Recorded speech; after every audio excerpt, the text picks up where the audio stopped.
टी20 cricket world cup का Shri Ganesh team India ने बांग्लादेश के खिलाफ अभ्यास मैच खेलकर किया, जहां इतिहास में पहली बार न्यूयॉर्क का नसाउ क्रिकेट स्टेडियम किसी वर्ल्ड कप की मेजबानी करने के लिए तैयार था।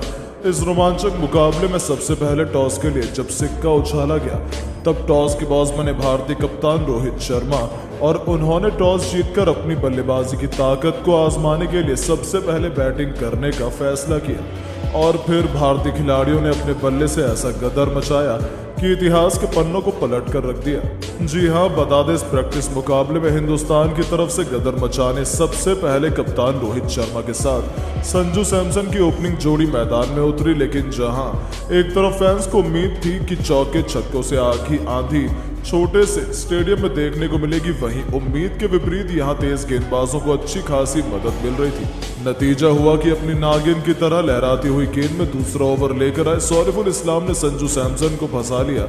संजू सैमसन एलबीडब्ल्यू हो गए और 6 गेंद पर केवल 1 रन बनाकर संजू को पवेलियन लौटना पड़ा। 2 ओवर में स्कोर बोर्ड पर केवल 11 रन बने थे और संजू वापस जा चुके थे। अब नंबर 3 के पायदान पर मोर्चा संभालने के लिए लंबे समय बाद ऋषभ पंत आए थे। दूसरी तरफ हिटमैन रुकना कहाँ जानते हैं। कमाल की फॉर्म में लग रहे रोहित शर्मा ने तीसरे ही ओवर में शाकिब को आड़े हाथों लेते हुए एक के बाद एक 2 खतरनाक चौके जड़े और अपनी टीम को विस्फोटक रफ्तार में आगे बढ़ाना शुरू कर दिया। तो दूसरी तरफ से ऋषभ पंत भी अपनी वापसी के साथ ही अपने सिर पर कफन बांधकर उतरे थे। पावर प्ले का आखिरी ओवर लेकर आए शाकिब अल हसन की धज्जियां उड़ाते हुए ऋषभ पंत ने एक के बाद एक 3 खौफनाक छक्कों की हैट्रिक बटोरी। 6 ओवर में ही टीम इंडिया को 55 रनों तक पहुंचा दिया था। इन दोनों ने एक मजबूत पार्टनरशिप बनानी शुरू कर दी थी। लेकिन दोस्तों, टी20 तो ऐसे ही ट्विस्ट और टर्न के लिए जाना चाहता है। जैसे ही टीम इंडिया मैच में वापसी आई, 7वें ओवर में महमदुल्लाह को बड़ा शॉट लगाने के चक्कर में रोहित बाउंड्री पर खड़े फील्डर को अपना कैच थमा बैठे और कप्तान को 19 गेंद पर 2 चौके और 1 छक्के की बदौलत 23 रन बनाकर वापस लौटना पड़ा। अब मैदान पर ऋषभ पंत का साथ निभाने के लिए आए थे टी20 के नंबर 1 बल्लेबाज सूर्य कुमार यादव। एक तरफ बांग्लादेश विकेट का जश्न मना रहा था, तो वहीं इन दोनों बल्लेबाजों ने तो उनकी खुशियों को पल भर में ही मातम में बदल कर रख दिया और चौके छक्कों की ऐसी झड़ी लगाई कि 10 ओवर में ही टीम इंडिया को रॉकेट की रफ्तार से 92 रनों तक पहुंचा दिया था। टीम इंडिया मजबूत स्थिति में नजर आ रही थी। गेंद और बल्ले के लिए बीच हमें नवेले क्रिकेट स्टेडियम में एक कांटे का घमासान देखने को मिल रहा था। कहना मुश्किल था कि कौन सी टीम किस पर हावी है, लेकिन भारतीय टीम धीरे धीरे मैच में अपनी पकड़ मजबूत करती जा रही थी। देखते ही देखते ऋषभ पंत ने 2 साल बाद सीधा वर्ल्ड कप में वापसी करते 32 गेंद पर अपना अर्धशतक पूरा किया और 52 रनों की अपनी पारी को 4 चौके और 4 खौफनाक छक्कों से सजाया। उनके आउट होने के बाद मैदान में आए थे शिवम दुबे। 12 ओवर में टीम इंडिया 106 रन बना चुकी थी। हालांकि पंत के वापस जाते ही रनों की रफ्तार जरूर धीमी हुई थी। शिवम दुबे को एक चांस भी मिला जब बाउंड्री पर फील्डर ने उनका ऐसा आसान सा कैच छोड़ दिया। बावजूद उसके शिवम दुबे रंगीन कपड़ों में टेस्ट क्रिकेट खेल रहे थे, जो टीम इंडिया पर भारी पड़ रहा था। हालांकि एक तरफ से सूर्य का बल्ला गरज रहा था, वो तो बिना किसी डर के गेंदबाजों की धुनाई कर रहे थे। 14 ओवर में टीम इंडिया को उन्होंने 122 रनों तक पहुंचा दिया। शिवम दुबे ने भी 15वें ओवर में मेहदी हसन का स्वागत पहले ही गेंद पर तूफानी छक्का लगाकर किया। ऐसा लगा कि ये खिलाड़ी भी फॉर्म में वापस आ चुका है। लेकिन दोस्तों, चौथी गेंद पर मेहदी हसन ने ईंट का जवाब पत्थर से देते हुए शिवम दुबे का शिकार कर लिया और दुबे 16 गेंद पर केवल 14 रनों का योगदान दे पाए। 15 ओवर में मुश्किल से टीम इंडिया ने 130 रन बनाए थे और हमारे 4 बल्लेबाज पवेलियन की शोभा बढ़ाने लौट चुके थे। अब मैदान पर सूर्य का साथ निभाने के लिए उनके मुंबई के साथी और उपकप्तान हार्दिक पांड्या को मैदान में भेजा गया था और फिर पांड्या ने जो किया उसे बांग्लादेशी खेमा कभी नहीं भूल पाएगा। जी हां, आईपीएल 2024 में जमकर ट्रोल होने वाले हार्दिक पांड्या जब बांग्लादेश के खिलाफ मैदान में उतरे, तब उन्होंने 17वां ओवर लेकर आए तनवीर इस्लाम की धज्जियां उड़ाते हुए ऐसा हाहाकार मचाया कि एक के बाद एक 3 गेंद पर 3 खौफनाक छक्के जड़कर उन्होंने न केवल छक्कों की हैट्रिक बटोरी, बल्कि अपने बल्ले से बांग्लादेशी खेमे में हाहाकार मचा दिया। अचानक से पूरे मैच का पासा पलट चुका था। लेकिन दोस्तों, यही तो टी20 क्रिकेट का असली रोमांच है। ऊंट कब किस करवट बैठे कहना मुश्किल है। 5वीं गेंद पर तनवीर इस्लाम ने सूर्य का शिकायत कर टीम इंडिया को एक बार फिर मुश्किल में फंसा दिया। जहां सूर्य बड़ा साथ लगाने के चक्कर में आउट हो गए। 18 गेंद पर 4 चौके की बदौलत उन्होंने 31 रनों का योगदान दिया। आधी टीम इंडिया इसी के साथ पवेलियन लौट चुकी थी। अब मैदान पर हार्दिक का साथ निभाने खुद सर रविंद्र जडेजा आए थे। 17 ओवर में टीम इंडिया 159 रन बनाकर अपने 5 बल्लेबाज गंवा चुकी थी।